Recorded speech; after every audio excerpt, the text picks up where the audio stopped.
Fingí ser el marido de una completa desconocida, solo para espantar a un acosador. Y lo más loco es que hoy tenemos 2 hijos juntos. Todo empezó cuando vi a la chica en el mostrador del café. Estaba temblando entera mientras me entregaba el pedido. Sus manos se movían tanto que el café se derramó un poco por el borde de la taza y cayó en el mostrador. Me pidió perdón como 3 veces seguidas mientras limpiaba todo rápido. Yo iba a decirle que no pasaba nada cuando noté que sus ojos no estaban en mí, sino en alguien detrás de mí en la fila. Me giré y vi a un tipo que se acercaba demasiado a la persona de adelante. Su mirada fija en la barista de una forma que me dio asco en el estómago. Tendría unos 35 años, vestido con ropa formal casual, sosteniendo el celular como si la estuviera grabando. Cuando nuestras miradas se cruzaron, ni apartó la vista ni se puso incómodo. Solo sonrió. La barista, que tenía escrito Vanessa en la plaquita, me dio el café con un gracias bajito que sonaba más desesperado que educado. Tomé la taza y empecé a ir hacia la puerta. Pero algo en esa voz llena de miedo me detuvo. Ya había visto ese tipo de miedo antes en mi hermana menor, cuando su ex no aceptaba que la relación terminara. Lo había visto en mi madre cuando la rabia de mi padre empeoraba antes de que ella finalmente se fuera. Reconocí eso, y no pude simplemente irme. Me paré al lado de la estación de condimentos, y me quedé observando. El hombre pidió un café negro, y pasó toda la transacción, mirando a Vanessa como un depredador. Cuando ella le entregó la taza, el tipo habló lo bastante alto para que varios clientes lo oyeran. Mismo horario mañana, Vanessa. Voy a estar contando las horas hasta verte otra vez. El rostro de Vanessa se puso blanco, asintió rápido con la cabeza y se giró hacia el siguiente cliente, pero se veía que sus manos temblaban todavía más. El hombre salió, mirando hacia atrás 2 veces antes de desaparecer en la calle. Yo debería haberme ocupado de mis asuntos, pero en vez de eso esperé un momento más tranquilo en la fila y me acerqué al mostrador. Vanessa me miró con ansiedad clara, seguramente pensando que iba a quejarme de algo. Mantuve la voz baja y le pregunté si estaba bien, si ese tipo la estaba molestando. Sus ojos se llenaron de lágrimas al instante. Miró alrededor para ver si el gerente no estaba cerca y asintió con la cabeza. Me contó que él aparecía todos los santos días desde hacía 6 semanas, siempre a la misma hora, siempre pidiendo lo mismo, siempre mirándola fijo y diciendo que era preciosa y que los dos estaban destinados a estar juntos. Ella ya le había pedido que parara. Le había dicho que no tenía interés, y él respondió apareciendo más veces. Esperándola afuera después del turno, siguiéndola hasta el coche, dijo que ya había avisado al gerente que hasta lo había echado de la tienda, pero él seguía volviendo. Ya había hecho 2 denuncias en la policía y en las 2 veces le dijeron que no podían hacer nada mientras no la amenazara directamente o la tocara. El resto era solo libertad de expresión y espacio público. Estaba aterrorizada. Le pregunté si estaba ahí ahora porque necesitaba trabajar o porque tenía miedo de faltar y que las cosas empeoraran. Vanessa dijo que las 2 cosas. El gerente había sido comprensivo al principio, pero después de la segunda denuncia que no sirvió de nada, empezó a enfadarse con el lío y sugirió que tal vez ella estaba malinterpretando un comportamiento amistoso, que quizá debería aceptar los piropos y sentirse halagada. Sentí una rabia subiendo en el pecho con esa respuesta, con el desprecio por su miedo tan evidente, con la idea de que tenía que aguantar acoso solo porque un tipo decidió que ella era su obsesión. Le dije que me llamaba Colin y le pregunté si se sentiría más tranquila si me quedaba un rato en la cafetería para ver si él volvía. Se sorprendió y preguntó por qué haría eso. Respondí que porque alguien tenía que hacerlo, porque el sistema que debería protegerla estaba fallando y quizá una presencia masculina visible lo espantara. Pensó un poco y dijo que él solía volver unas 4 horas después, cuando terminaba su turno, quedándose al otro lado de la calle viendo cómo cerraba la tienda. Eran las 14:30 en ese momento. Le dije que volvería a las 15:45. Empezó a decir que no hacía falta, pero vi el alivio en sus ojos. Le pedí su número de móvil por si necesitaba hablar con ella, y me lo dio. Después salí a hacer mis cosas de verdad, todo el tiempo. Pensando en qué me estaba metiendo, volví a las 15:45 como prometí y me senté cerca de la ventana con vista clara a la calle. Vanessa estaba limpiando mesas y me dio una mirada agradecida cuando entré. A las 15:58 El tipo apareció al otro lado de la calle, apoyado en un poste con el móvil en la mano, claramente sacando fotos o grabando la cafetería. Cuando el turno de Vanessa terminó a las 16:15, ella agarró el bolso y vino despacio hacia la puerta con una reticencia visible. Me levanté y la encontré a mitad de camino, hablando lo bastante alto para que otros clientes oyeran. ¿Lista para irnos, amor? Yo conduzco si estás cansada. Los ojos de Vanessa se abrieron de confusión. Luego entendió y respondió: sí, estaría genial. Pasé el brazo por sus hombros de una forma que ojalá pareciera natural de pareja y salimos juntos. El hombre del otro lado de la calle se enderezó, todavía con el móvil levantado. Cuando llegamos a la acera, mantuve el brazo en ella y la llevé hasta mi coche, estacionado a una cuadra. Sentía los ojos del tipo en nosotros. Sentía que nos seguía de lejos. Cuando llegamos al coche, abrí la puerta del copiloto para Vanessa y me aseguré de besarle la frente antes de que entrara. Una señal clara para quien estuviera mirando de que no estaba sola, de que tenía a alguien, de que meterse con ella iba a traer problemas con otra persona. Vi al hombre parar a unos 15 metros, su cara pasando de interés confiado a una confusión enfadada. Llevé a Vanessa hasta su edificio y le pregunté si se sentía segura entrando sola. Dijo que sí. El edificio necesitaba tarjeta para entrar y creía que él todavía no sabía dónde vivía. La palabra «todavía» quedó flotando pesada en el aire entre nosotros. Me agradeció un montón por lo que había hecho. Dijo que no podía creer que un desconocido se esforzara tanto para ayudar cuando gente que ella conocía había ignorado su miedo. Le dije que me mandara mensajes si lo veía de nuevo, que yo estaría dispuesto a hacer de novio, protector las veces que hiciera falta hasta que el tipo entendiera y desistiera. Vanessa dudó y preguntó por qué lo hacía, qué quería a cambio. La pregunta me entristeció al ver cómo había aprendido a pensar que todo hombre que ayuda quiere algo. Dije que no quería nada más que ella estuviera segura, que mi hermana ya había sido acosada por un ex, y yo sabía lo asustador que era, lo impotente que uno se siente cuando el sistema no ayuda o no quiere ayudar. Vanessa empezó a llorar en el asiento del copiloto. Meses de miedo y tensión saliendo por fin, saqué pañuelos de la guantera y esperé a que se calmara. Me contó que el nombre del tipo era Derek Hollis, que era agente inmobiliario, que un día entró en la cafetería y decidió que ella era su alma gemela solo por una compra. Lo había buscado en internet después de que empezara el acoso y encontró la página de su trabajo, las redes sociales mostrando una vida perfecta que parecía normal por fuera. Al día siguiente, Vanessa me mandó mensaje diciendo que Derek había vuelto a aparecer en la cafetería durante su turno. Yo estaba en una reunión en la agencia de marketing donde trabajo, pero le dije que estaría ahí cuando saliera. Un compañero vio que miraba el móvil todo el rato y preguntó si todo bien. Le conté que una amiga estaba lidiando con un acosador y yo la estaba ayudando en lo que podía. Mi compañera, Iris, que lleva 3 años trabajando conmigo, enseguida dijo que ella había pasado por acoso parecido en un trabajo anterior y la empresa no hizo nada hasta que el tipo la agredió físicamente en el parking. Dijo que aún así el Departamento de Recursos Humanos sugirió que ella tenía parte de culpa por ser simpática con los clientes. La historia me dejó todavía más decidido a ayudar a Vanessa. Salí del trabajo a las 15:30 y llegué a la cafetería a las 16:00. Derek ya estaba en su sitio de siempre al otro lado de la calle, móvil en mano, cuando Vanessa terminó el turno. Yo estaba esperando dentro. Esa vez le tomé la mano y la besé en la boca. Rápido pero visible para quien mirara. Sentí que se tensó de sorpresa. Luego se relajó. Cuando nos separamos le dije bajito: «Perdona, tenía que parecer convincente». Ella susurró de vuelta: «Gracias». Salimos de la mano y noté que Derek nos seguía del otro lado de la calle sin ni siquiera intentar disimular ya. Cuando abrí la puerta del coche para Vanessa, Derek gritó desde la calle: «¿Quién demonios eres tú?». Me giré hacia él directo. Había cruzado la calle y estaba a unos 6 metros, cara roja de rabia. Mantuve la voz calmada y dije: «Soy su marido y necesitas dejarla en paz». La cara de Derek pasó por varias emociones: shock, incredulidad, furia.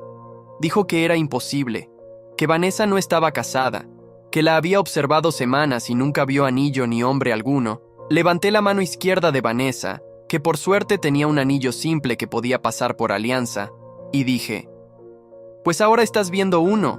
Mi esposa ya intentó ser educada diciendo que no tiene interés. Yo no voy a ser educado. Aléjate de ella o tomaremos medidas legales. Derek dio un paso más cerca, postura agresiva, y dijo que yo mentía. que Vanessa nunca habló de marido, que esto era claramente un montaje. Me puse un poco delante de Vanessa y dije, no me importa lo que pienses, estás acosando a mi esposa, siguiéndola, haciéndole tener miedo de ir a trabajar. Esto se acaba ahora. Derek sacó el móvil y empezó a grabarnos, diciendo que iba a probar que mentíamos, que iba a exponer este fraude. Le dije que hiciera lo que quisiera, pero si se acercaba a Vanessa otra vez, yo pediría una orden de alejamiento. Gritó que las órdenes de alejamiento no valían nada, que tenía todo el derecho de estar en lugar público, que no estaba haciendo nada ilegal. Luego se dio la vuelta y se fue, pero no sin antes decir, te volveré a ver, Vanessa. Entramos en el coche y conduje en dirección contraria a su edificio, dando un rodeo grande para asegurarme de que Derek no nos seguía. Vanessa estuvo callada unos minutos. Luego dijo, acabas de decirle al acosador que eres mi marido. Ahora va a investigarte. Va a descubrir dónde vives, dónde trabajas, todo sobre ti. Yo ya lo había pensado y dije que estaba bien, que aguantaba unas llamadas nerviosas o acoso en internet, si eso significaba mantenerla segura. Vanessa respondió que no lo entendía, que Derek no era solo un pesado, era realmente peligroso. 2 semanas atrás había encontrado una rata muerta dentro de una bolsa plástica colgada en la manija de su coche con una nota que decía, pensando en ti. Avisó a la policía y le dijeron que podía haber sido cualquiera, que no había prueba de que fuera Derek. El hecho de que pasara un día después de que ella rechazara darle su número era aparentemente pura coincidencia. Me contó que Derek también apareció en su gimnasio, en el supermercado, en un restaurante donde estaba cenando con amigas, estaba en todas partes, siempre vigilando, siempre saliéndose con la suya porque técnicamente no rompía ninguna ley. Le pregunté por qué no había pedido una orden de alejamiento y dijo que lo intentó. El juez la negó, diciendo que el comportamiento de Derek no llegaba a peligro inminente y que sus publicaciones en redes y las interacciones en público no eran amenazas creíbles. Estacioné en un parking y me giré para mirarla de frente. Le dije que necesitábamos un plan que fuera más allá de que yo apareciera de vez en cuando para fingir ser su marido. Derek claramente había escalado a algo más que un acoso leve y mi presencia ocasional no iba a ser suficiente para alejarlo a largo plazo. Vanessa parecía derrotada y dijo que no existía plan que funcionara, que ya lo había intentado todo, cambiar horario, pedirle al gerente que le cambiara los turnos, anotar cada contacto, hacer denuncias en la policía. Nada servía porque Derek era cuidadoso para quedarse justo en la línea de lo legal, mientras convertía su vida en una pesadilla. Le pregunté si no, había pensado en dejar el trabajo y mudarse, y dijo que no podía permitírselo. Apenas llegaba a pagar el alquiler como estaba. Encontrar otro trabajo iba a tomar tiempo que no tenía. Además, Derek ahora sabía dónde vivía. Ya lo había visto estacionado varias veces frente al edificio. Mudarse no iba a resolver. Nada más que ella se fuera del estado entero, y aún así probablemente la encontraría. Me quedé ahí sintiéndome impotente y cabreado con un sistema que protegía más a los acosadores que a las víctimas. Ahí sugerí algo que hasta para mí sonó loco en el momento en que lo dije. ¿Y si hacíamos que el matrimonio falso fuera lo bastante real como para que Derek no pudiera ignorarlo? No casarnos de verdad, pero crear una vida que pareciera de pareja de verdad. Vivir juntos, ser vistos juntos con frecuencia, montar una historia de que ella estaba comprometida y protegida. Vanessa me miró esperando la broma. Cuando vio que iba en serio dijo que era una locura, que yo no podía poner mi vida patas arriba por alguien que acababa de conocer. Le dije que mi vida no era tan complicada como para volcarla. Tenía 32 años, soltero, vivía solo en un apartamento de 2 habitaciones porque pensé que necesitaría el espacio extra para home office, pero nunca lo usé de verdad. Mi trabajo era flexible con opción remota. No tenía novia ni rollo que complicara fingir estar casado. Cuanto más hablaba, más parecía tener sentido de una forma rara pero lógica. Derek era un depredador que se había fijado en Vanessa porque la veía vulnerable y sola. Quitarle esa vulnerabilidad, dejándola visiblemente acompañada y protegida, quizá fuera suficiente para que perdiera el interés y buscara una presa más fácil. Era horrible pensar que básicamente estaríamos redirigiendo su energía de acoso hacia otra mujer, desprevenida, pero mi prioridad era mantener a Vanessa segura. Ella podía pensar en las implicaciones morales después cuando ya no viviera con miedo todo el tiempo.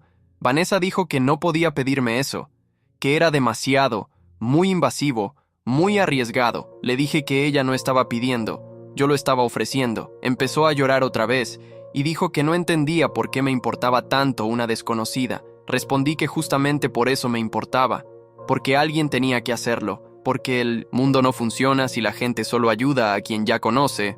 Nos quedamos en ese parking unos 30 minutos más, hablando de logística y posibilidades, hasta que Vanessa finalmente aceptó probarlo. Unas semanas para ver si Derek retrocedía. Al día siguiente ayudé a Vanessa a llevar las cosas esenciales a mi apartamento. Le contamos al dueño del edificio de ella que se iba a quedar temporalmente con un amigo por temas de seguridad y fue súper comprensivo, ofreciendo cancelar su contrato sin multa en Minomeche. Cuando ella explicó la situación de acoso, esa noche volvimos a la cafetería durante el turno de Vanessa. Entramos de la mano y le di un beso de despedida en el mostrador antes de sentarme a trabajar en el portátil.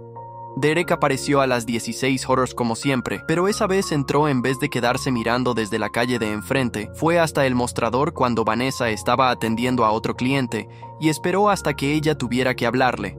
Pidió un café y preguntó dónde estaba su marido. Vanessa señaló hacia mí sentado cerca de la ventana y yo levanté la vista.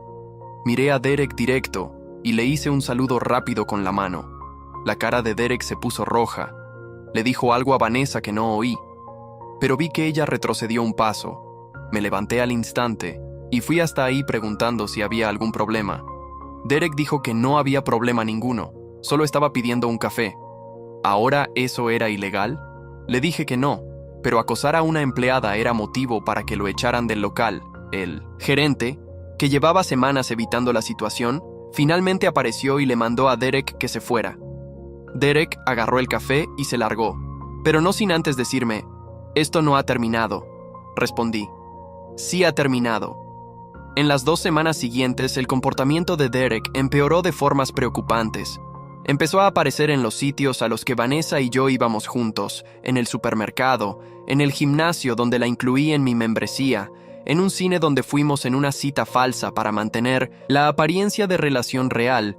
Cada vez observaba desde lejos, a veces grabándonos con el móvil, a veces solo mirando fijo con una expresión que iba de la rabia a la obsesión. Vanessa empezó a tener ataques de pánico cuando salíamos en público. Pasaba todo el rato mirando a la multitud buscando su cara. Yo registré cada incidente en la policía, montando un historial, pero me decían cada vez que Derek no había roto ninguna ley. Estar en los mismos lugares públicos que otra persona no era acoso, según la definición legal. Cuando yo señalaba el patrón de comportamiento y el acoso obvio, el policía decía que necesitaba probar que Derek nos seguía intencionadamente y no solo coincidencia de estar en los mismos sitios.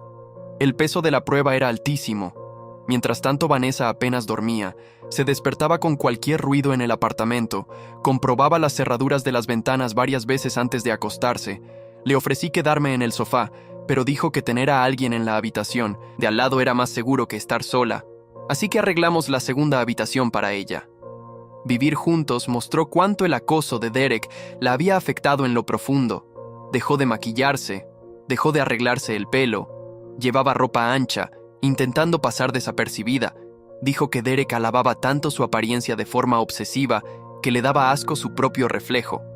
3 semanas después de empezar el arreglo de matrimonio falso, Derek escaló a algo que finalmente llamó la atención de la policía. Me desperté a las 2 de la mañana con Vanessa gritando. Corrí a su habitación y la encontré de pie en la ventana señalando al parking de abajo.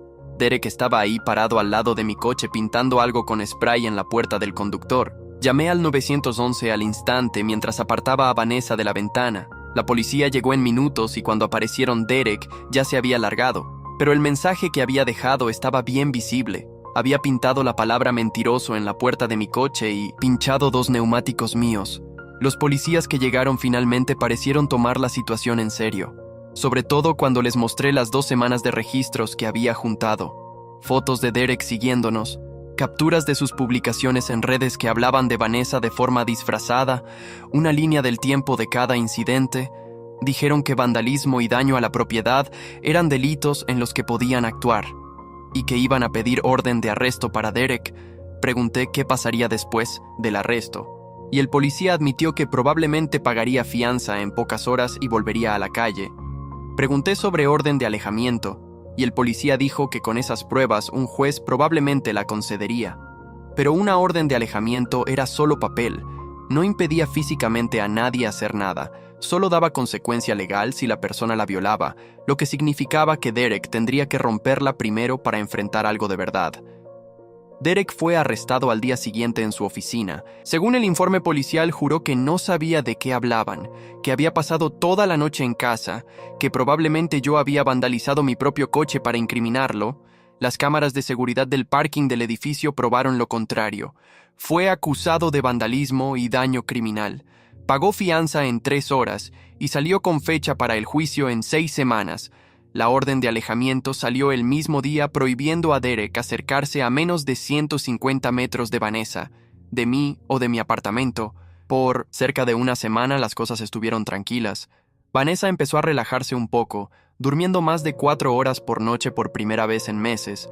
Caímos en una rutina cómoda, haciendo desayuno juntos, viendo películas por la noche, hablando de nuestras vidas antes de que Derek entrara en la de ella.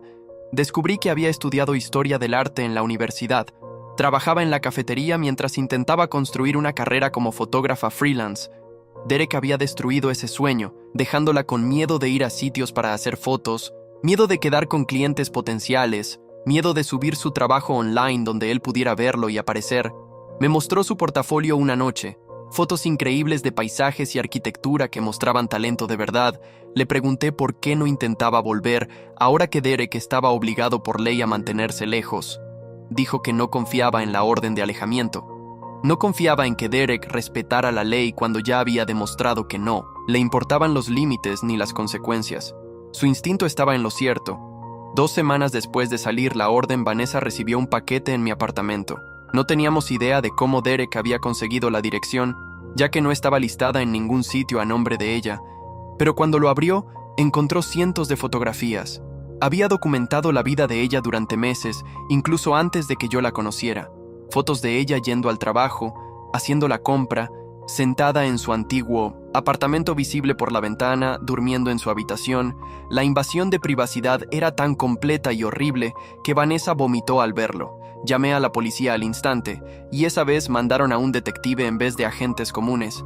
El detective Isaac Brennan se llevó las fotos como prueba y explicó que Derek ahora había violado la orden de alejamiento al contactar con Vanessa, y las fotografías configuraban acoso según la definición legal del Estado.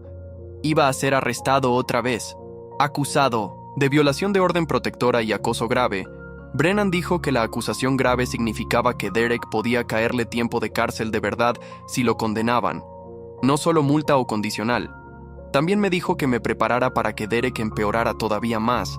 En su experiencia, los acosadores que llegaban a ese nivel de obsesión no paraban solo por consecuencias legales, se ponían más desesperados y más peligrosos. Sugirió que Vanessa pensara en mudarse de verdad, quizá quedarse con familia, en otro estado hasta que terminara el juicio, y Derek estuviera entre rejas. Vanessa dijo que no tenía familia con quien quedarse. Sus padres habían muerto en un accidente de coche 4 años atrás, y era hija única. Derek fue arrestado de nuevo, pero esa vez no pagó fianza rápido. Su abogado pidió que se quedara detenido hasta el juicio por la violación de la orden y el comportamiento que solo empeoraba.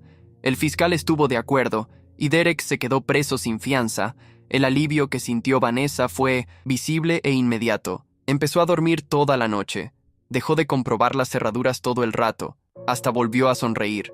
Lo celebramos con una cena en un restaurante que ninguno de los dos conocía, en un sitio sin ninguna conexión con Derek. Durante la cena, Vanessa dijo algo que me pilló por sorpresa. Dijo que se sentía culpable por estar feliz. Culpable porque había tenido que arrastrarme a su pesadilla para que alguien tomara en serio el acoso. Culpable porque yo había sacrificado meses de mi vida para proteger a alguien que apenas conocía. Le dije que no tenía nada de qué culparse, que el comportamiento de Derek no era culpa suya, que el sistema fallara en protegerla no era culpa suya, que necesitar ayuda no la hacía débil ni una carga.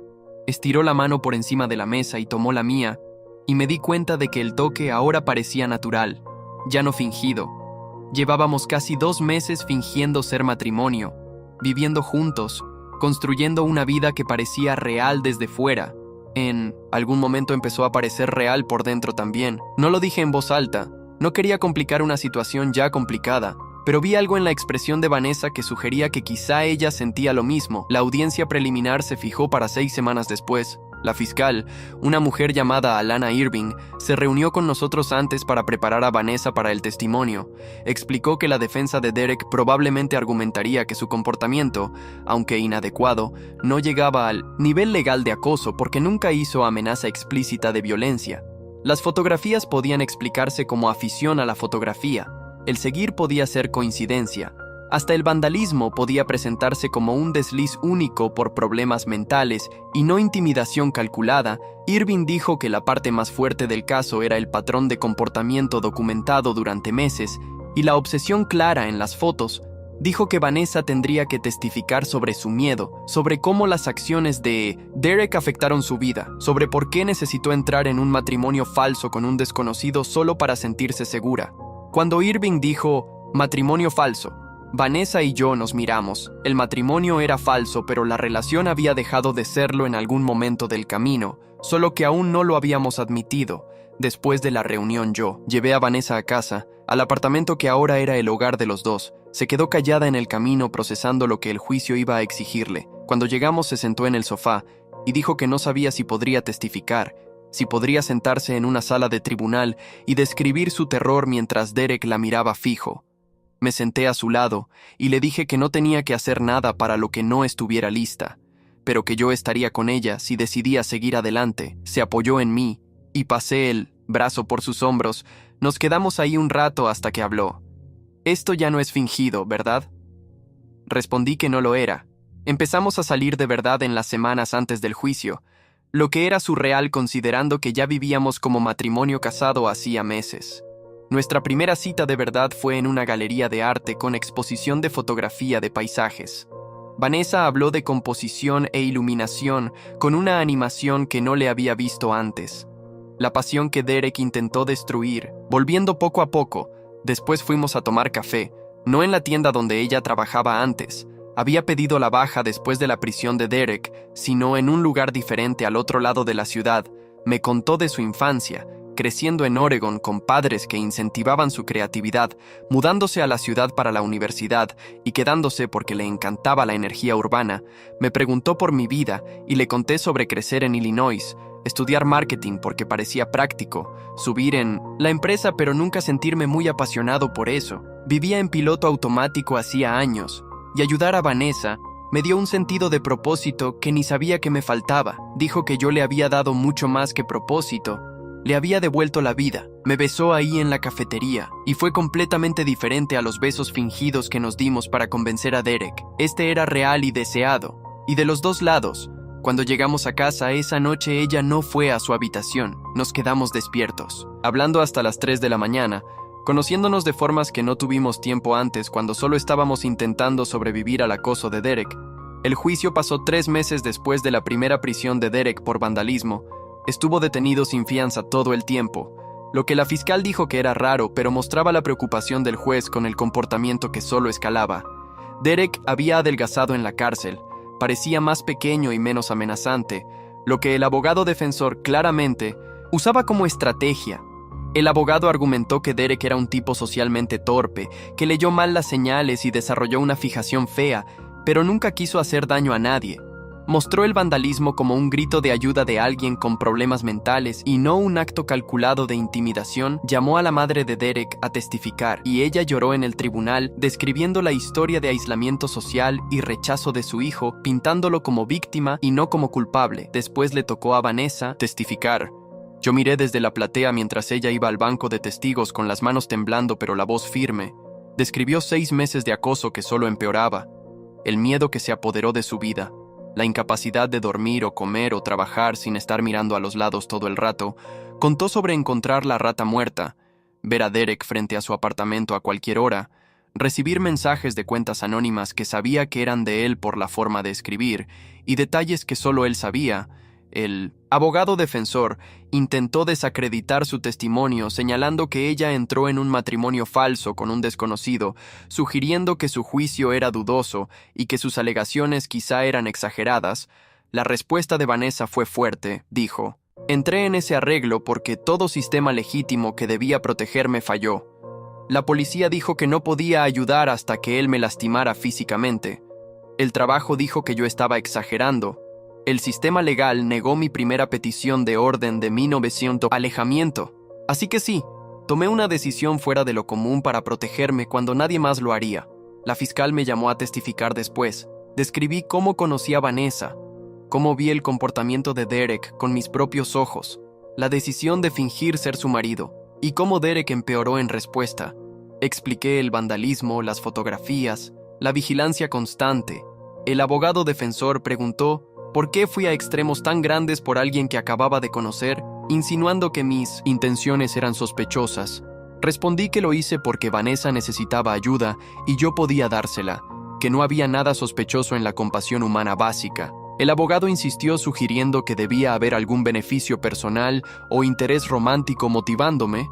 Dije que no tenía interés romántico al principio, que eso surgió naturalmente con los meses viviendo juntos y conociéndonos, y que incluso si el romance hubiera sido la motivación inicial, eso no haría menos criminal el acoso de Derek. La fiscal mostró el video de seguridad de Derek pintando el coche con spray. Mostró la línea del tiempo de sus apariciones en los lugares que Vanessa frecuentaba. Mostró publicaciones en redes donde hablaba de su alma gemela, que aún no entendía la conexión entre ellos. Las pruebas eran aplastantes. El jurado deliberó menos de 4 horas antes de volver con veredicto de culpable en todos los cargos: acoso, hostigamiento, vandalismo, violación de orden de alejamiento. Derek no mostró ninguna emoción cuando leyeron el veredicto. El juez fijó la sentencia para 2 semanas después. Afuera del tribunal, Vanessa colapsó de alivio llorando tanto que apenas podía mantenerse en pie.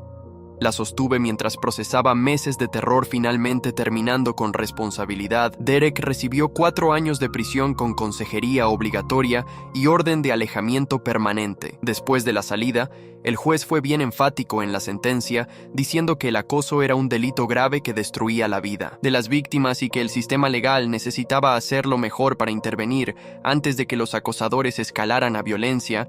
Dijo que el comportamiento de Derek mostraba una obsesión peligrosa que necesitaba intervención fuerte. La madre de Derek lloró en la sala del tribunal. Una parte de mí sintió pena por ella por perder a su hijo en la cárcel, pero la mayor parte recordó el miedo de Vanessa y pensó que la pena era demasiado corta. 4 años significaba que Derek saldría cuando Vanessa tuviera 32, todavía joven, todavía construyendo la vida. La orden de alejamiento permanente ayudaba, pero las órdenes de alejamiento eran solo papel, como el policía había dicho meses atrás. Después de la sentencia, Vanessa y yo volvimos al apartamento, el espacio que se había convertido realmente en nuestro, y no solo un refugio temporal. Dijo que quería quedarse incluso con Derek preso, y ella pudiendo teóricamente volver a su lugar o conseguir un apartamento nuevo en otro sitio. Dijo que aquí ahora se sentía como hogar. Le dije que yo también quería que se quedara. Empezamos como desconocidos lanzados juntos por las circunstancias. Evolucionamos a compañeros de piso haciendo teatro, y en algún momento en el caos nos convertimos en pareja de verdad. El matrimonio falso se había convertido en una relación real construida en confianza, trauma compartido y cuidado genuino uno por el otro. 1 mes después de la sentencia, le pedí matrimonio a Vanessa. De verdad esta vez, no para espantar a un acosador, sino porque me enamoré de su resiliencia, de su creatividad y de la forma en que reconstruyó su vida. A pesar de todo lo que Derek intentó destruir, nos casamos 6 meses después, en una ceremonia pequeña con amigos cercanos. Vanessa llevó un vestido blanco simple y cargó flores silvestres. Lloré en los votos, lo que no sorprendió a nadie que sabía la historia de cómo nos conocimos. Mis votos hablaron sobre elegir ayudar a una desconocida y encontrar a mi persona en el proceso.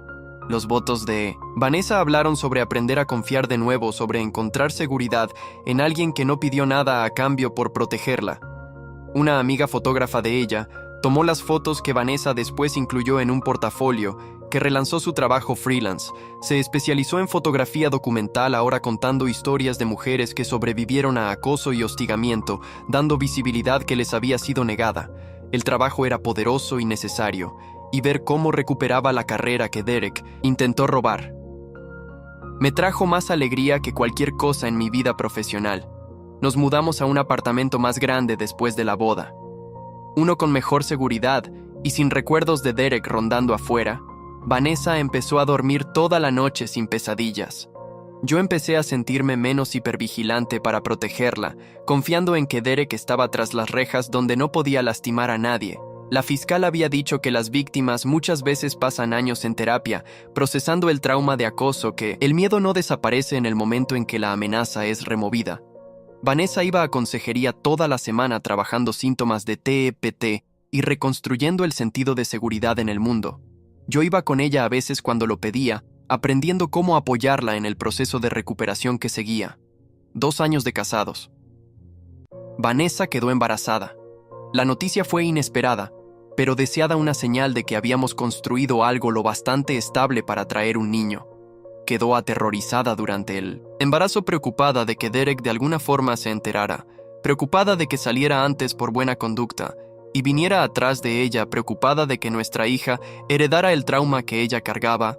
La tranquilizaba lo mejor que podía, pero entendía el miedo. Derek estaba previsto para salir en 2 años, cuando nuestra hija tendría 4 años. La orden de alejamiento permanente seguiría valiendo, pero sabíamos que las órdenes de alejamiento no impedían físicamente a nadie hacer nada. Lo aprendimos, del modo difícil. Nuestra hija nació una mañana de miércoles en abril. La llamamos Riley y era perfecta, sana y completamente ajena a la violencia que vino antes de que ella existiera. Vanessa la sostuvo en el hospital y lloró diciendo que nunca pensó que se sentiría lo bastante segura para convertirse en madre después de todo lo que pasó con Derek. Besé a las dos y prometí que pasaría el resto de mi vida asegurándome de que se sintieran seguras. La promesa parecía enorme y necesaria. 3 meses. Después de que naciera Riley, recibimos una carta del Departamento de Correcciones. Derek iba a ser liberado antes por buena conducta después de cumplir solo 2 años y medio de los 4 años de pena. La carta recordaba que la orden de alejamiento seguía vigente, que Derek estaba prohibido de contactarnos o acercarse a menos de 150 metros de nuestra residencia. La carta decía que si Derek violaba la orden debíamos llamar a la policía inmediatamente. La carta no decía nada sobre qué hacer si la policía no llegaba lo bastante rápido, si Derek aparecía y lastimaba a alguien antes de que la ley llegara. Vanessa tuvo un ataque de pánico al leer la carta. Habíamos construido una vida en los 2 años y medio desde el inicio de la prisión de Derek, creyendo que estábamos seguros que la amenaza había quedado atrás. La liberación anticipada rompió esa ilusión. Llamé al detective Brennan, que mantenía contacto de vez en cuando, y dijo que liberación temprana era común para criminales no violentos que mostraban buena conducta en prisión. Dijo que Derek completó programas de control de ira y consejería, había sido preso. Modelo, tenía todo incentivo para comportarse para mantener la liberación temprana. Brennan también dijo que personalmente habló con Derek antes de la salida y le recordó las consecuencias legales de violar la orden de alejamiento. Dejó claro que cualquier contacto con Vanessa resultaría en prisión inmediata y vuelta a la cárcel. Pregunté si eso era suficiente, y Brennan dijo, honestamente, que no sabía. Algunos acosadores siguen adelante después de la prisión realmente rehabilitados, o al menos disuadidos por las consecuencias. Otros se ponen más obsesionados, más peligrosos, más determinados a recuperar lo que creen que es suyo. Tendríamos que esperar para ver en qué categoría caía Derek. La espera fue un sufrimiento. Vanessa apenas dormía de nuevo, volvió a chequear cerraduras. Varias veces se despertaba con cualquier ruido. Riley era demasiado pequeña para entender por qué su mamá de repente estaba tan ansiosa, pero sentía la tensión y se ponía irritable y difícil de calmar. Yo trabajaba más desde casa, no queriendo dejar a Vanessa sola con el bebé. Contraté una empresa de seguridad para instalar cámaras en la entrada del edificio y en el parking. 4 meses después de la liberación de Derek, violó la orden de alejamiento. Apareció en un parque donde Vanessa estaba, fotografiando retratos de familia para una clienta. Ella estaba concentrada en el trabajo y no lo notó, hasta que él estaba a unos 6 metros mirando fijo. Llamó a la policía al instante, y después me llamó a mí con la voz temblando tanto que apenas se entendía.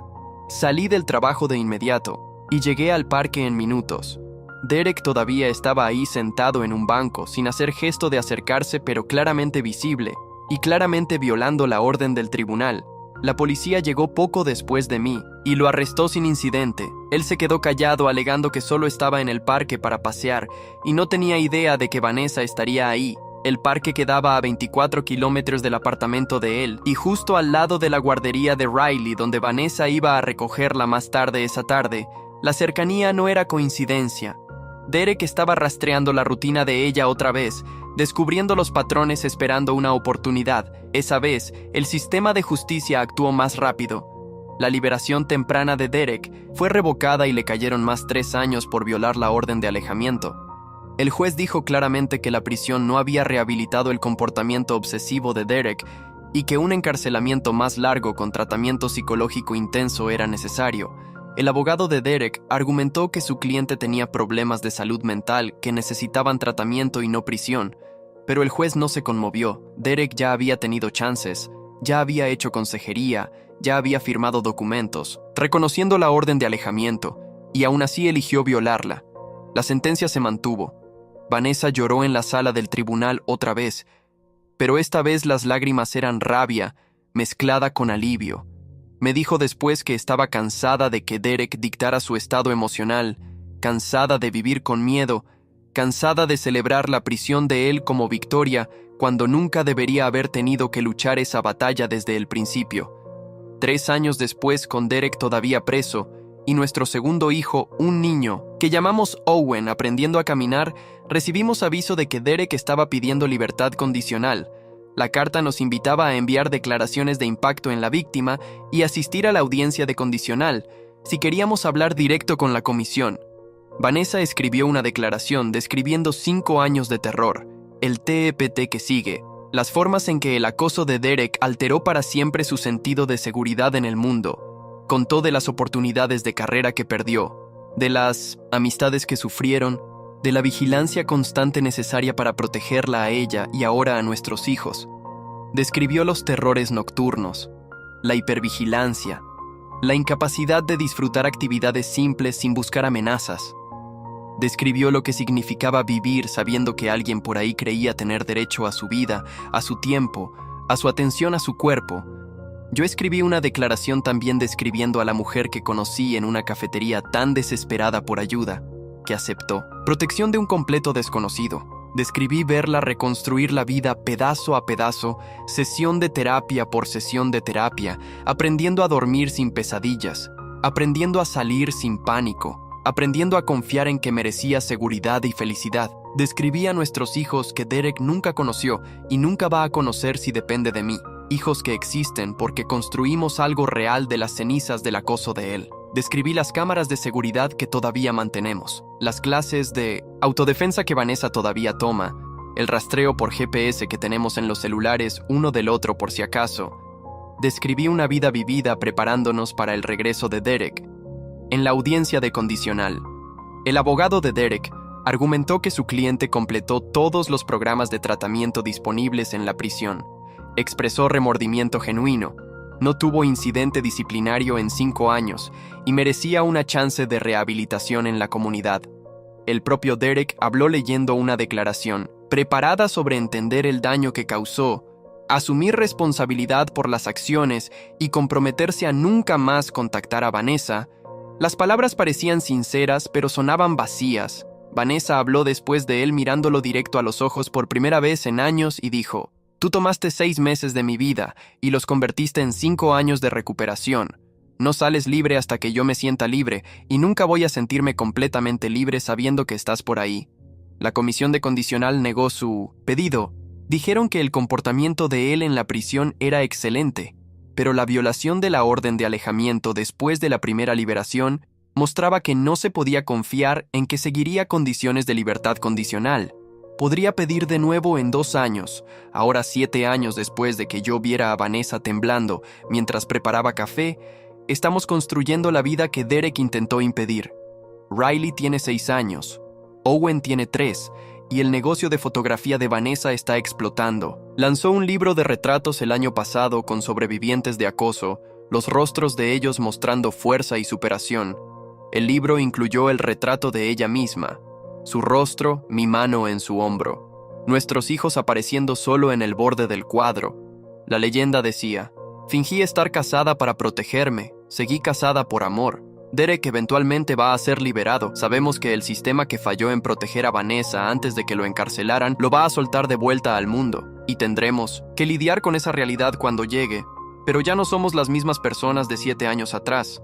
Vanessa ya no es la barista aterrorizada aceptando acoso como inevitable. Yo ya no soy el extraño ofreciendo ayuda temporal.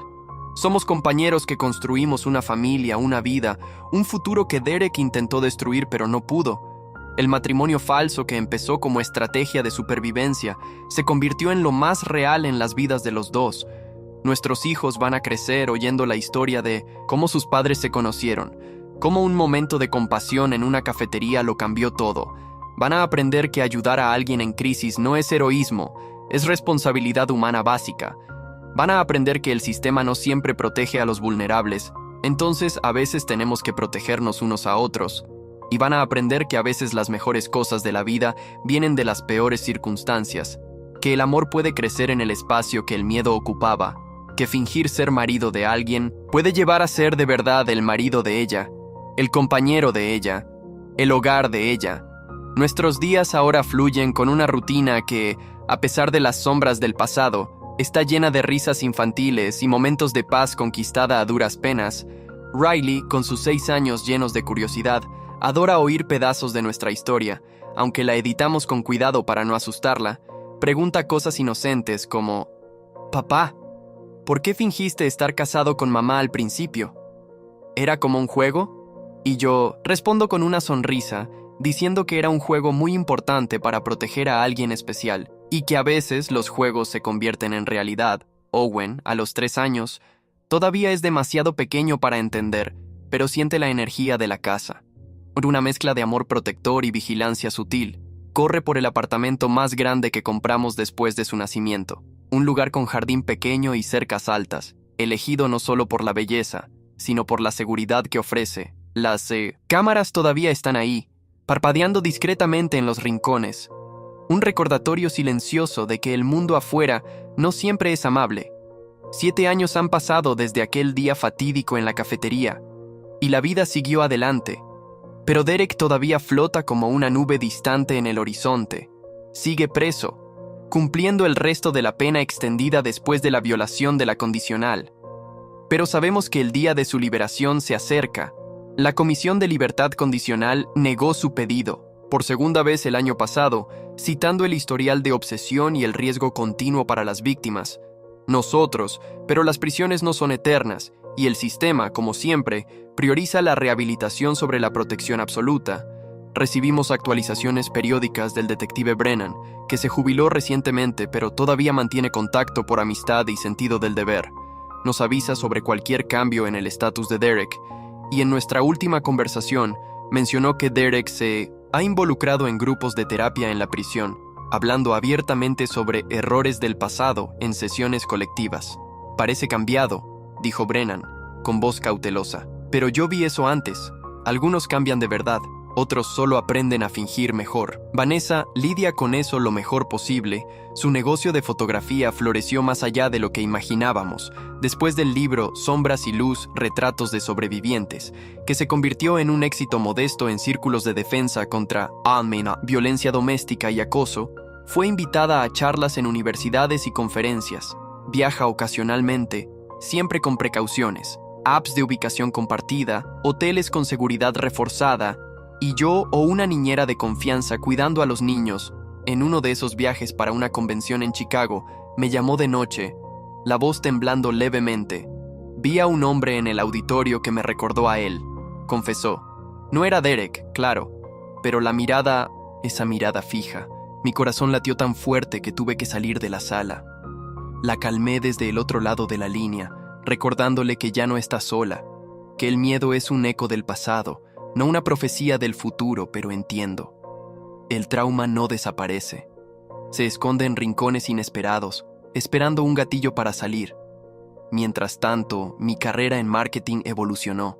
Dejé la agencia donde trabajaba hace años y abrí mi propia consultoría freelance, enfocada en campañas para ONGs y causas (MCO) sociales.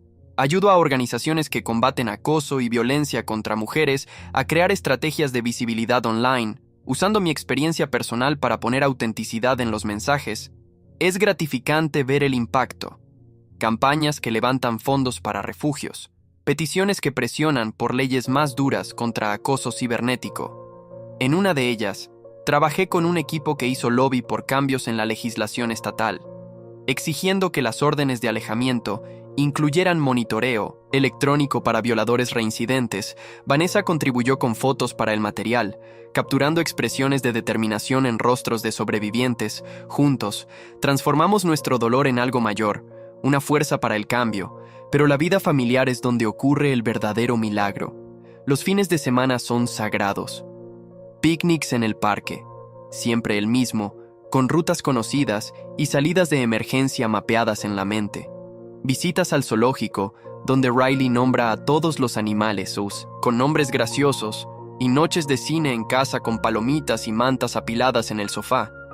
Owen adora acurrucarse entre nosotros, sus rizos rubios idénticos a los de la mamá cayendo sobre los ojos mientras lucha por no dormirse.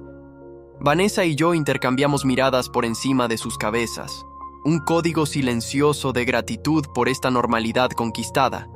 A veces, hablamos de planes para el futuro, quizá una casa en los suburbios, con patio para que los niños jueguen, o viajes en familia a lugares que Vanessa soñaba fotografiar antes de que Derek le robara la confianza. Sin embargo, no todo es idílico. Hay noches en que Vanessa se despierta sudando frío, soñando con sombras en la ventana o pasos resonando en el pasillo. La abrazo hasta que el temblor pasa, susurrando promesas de protección. Ella todavía va a terapia semanalmente, trabajando en técnicas de mindfulness para manejar la ansiedad. Yo empecé a ir a un grupo de apoyo para parejas de sobrevivientes de trauma, aprendiendo a no absorber el miedo de ella como mío, sino a apoyarla sin agotarme. Es un equilibrio delicado, pero necesario. Los niños lo sienten de forma sutil. Riley, perceptiva como es, a veces pregunta: «Mamá, ¿por qué miras tanto por la ventana?». Vanessa responde con honestidad adaptada: «Porque me gusta ver el mundo afuera, pero también para asegurarme de que estamos seguros aquí dentro». El 8º aniversario de nuestro encuentro en la cafetería se acerca, y planeamos una celebración discreta. Invito a Iris, mi excompañera que me animó al principio, y a algunos amigos que conocimos a lo largo de los años, personas que oyeron nuestra historia y se convirtieron en parte de nuestra red de apoyo. La fiesta es en nuestro jardín, con globos coloridos y un pastel decorado con una tacita de café estilizada, un guiño humorístico al comienzo de todo. Los niños corren alrededor, riendo, mientras Vanessa saca fotos, capturando momentos de alegría pura, pero a media tarde recibo una llamada del detective Brennan, ahora jubilado pero todavía conectado. Derek pidió condicional de nuevo. Dice, directo al grano: «La audiencia es en 3 meses. Van a querer prepararse». El aire parece más pesado después de la llamada. Vanessa nota mi expresión y se acerca, los ojos llenos de una determinación forjada en el fuego. «Vamos a luchar de nuevo», dice, apretando mi mano. «No vamos a dejar que robe nada más de nosotros». En los días siguientes, nos preparamos como guerreros experimentados, actualizamos nuestras declaraciones de impacto, juntando evidencias de cómo el trauma persiste, informes de terapia, diarios de no ansiedad de Vanessa, hasta notas sobre cómo los niños se ven afectados indirectamente por la vigilancia constante. Contactamos a la fiscal Irving, que se jubiló pero nos indica a una sucesora feroz, dispuesta a testificar sobre el historial del caso. Mientras tanto, la vida sigue. Riley empieza la escuela primaria, un hito que nos llena de orgullo y aprensión. Elegimos una institución con protocolos de seguridad estrictos, y yo la llevo los primeros días, memorizando caras de padres y profesores. Owen entra al preescolar, su sonrisa tímida derritiendo corazones. Vanessa expande su negocio, contratando una asistente para ayudar con agendamientos, permitiendo que se enfoque en la creación. Empieza un proyecto nuevo, una serie de podcasts con sobrevivientes, compartiendo historias para educar y empoderar. Yo contribuyo con ediciones de audio, convirtiendo nuestras noches en sesiones colaborativas después de que los niños duermen. Pero el miedo resurge con la cercanía de la audiencia. Los sueños malos se intensifican para Vanessa. Se despierta gritando nombres que no pronuncia hace años. La convenzo de aumentar las sesiones de terapia y juntos exploramos opciones más radicales. Quizá una mudanza a otro estado, donde Derek tendría menos chance de encontrarnos. Discutimos Oregon, su tierra natal, con sus bosques y costas que inspiran sus fotos. Podría ser un reinicio.